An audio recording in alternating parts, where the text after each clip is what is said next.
Devi was a teen girl who once lived in North America, California, USA. She had a great life. She once had a lot of fantastic friends and a loving family. And a loving family. Unfortunately, she had at a point she had really reached peak with her popularity and stuff. Unfortunately, after a huge fallout with her mum at one point she had a major mental breakdown, causing her mum not handling her behavior any longer. Her mother and a therapist decided to have her sent to a reformed asylum located in the Philippines. Devi was having a nice dream about her time with her ex-boyfriends Ben and Paxton until she was really waken up. By really waking up. Wake up, you useless brown shit! There, stepping into her room, was a South American doctor. Her name was Dr. Ravenous. Dr. Ravenous was a doctor, the owner of the asylum, free institution of people who have had mental illnesses or mental breakdowns in the Philippines. Dr. Ravenous was considered of Brazilian descent. She was rude, callous, and cruel, and very abusive to her patients, not even allowing them to visit the villages and the city of the Philippines, and even put restraining chains on their legs or on their hands to forbid them from doing so, and often tasing them. She was also very much of a deep schemer, ripping people off for money. People will often be paying her $500 for the clients. Devi's mum had paid her $1,000 to Dr. Ravenous for her to be sent to the Philippines in the asylum. Devi never forgiven her mother. She really hated her for it. Her mother completely abandoned her. What do you think you're doing? Having those what dreams about those ex-boyfriends who were never really a part of your life? You've got so much to do. Garden, work, Said Dr. Ravenous. Dr. Ravenous often used her patients to do all her dirty work around the house, around the asylum, including gardening, and all that stuff. Devi often had the worst jobs when it came to gardening. Whenever she came across webs of other things that really annoyed her most was spider webs. She had a real fear of spiders, especially orb-weave spiders. Whenever they were crawling on her, she would scream in fear. Ugh. Scream in fear over it. This would often get Dog grown of, oh, get up. You're so pathetic. Why can't you do it for a change? Devi said. I don't see you doing any work around this asylum. Doing any clean-up work around this asylum. Excuse me, I'm the owner of this asylum. I can send you out living on the streets of the Philippines if you want. Now, get back to work. Devi began to cry. She knew that she really missed her old life, but wanted a new life that was better and exciting. She looked at a map on her phone, various maps, and came across a beautiful city with a harbour bridge and an opera house. This, of course, was Sydney, a state of Australia. She thought how wonderful it would be living there. Dr. Ramsey snatches her phone off her and goes, oh, you're looking at a beautiful city. Trust me, you wouldn't be able to afford it. You wouldn't survive. You'll be living out the streets on there.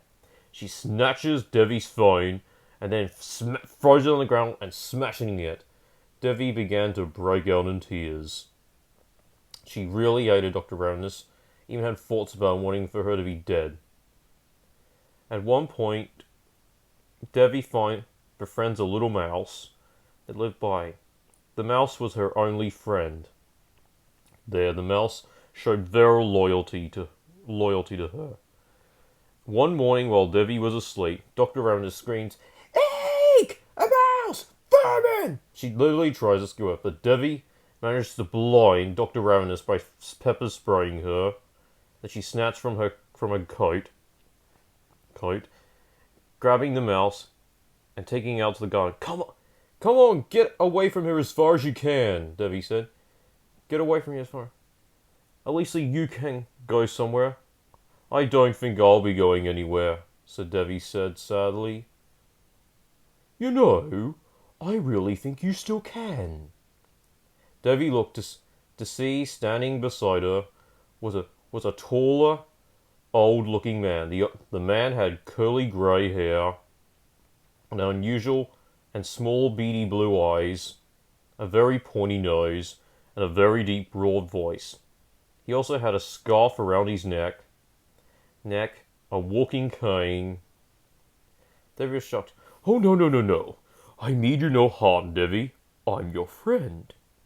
How do you know my name? Oh, I know lots of kids' names. I've helped a lot of children in the past, the old man said.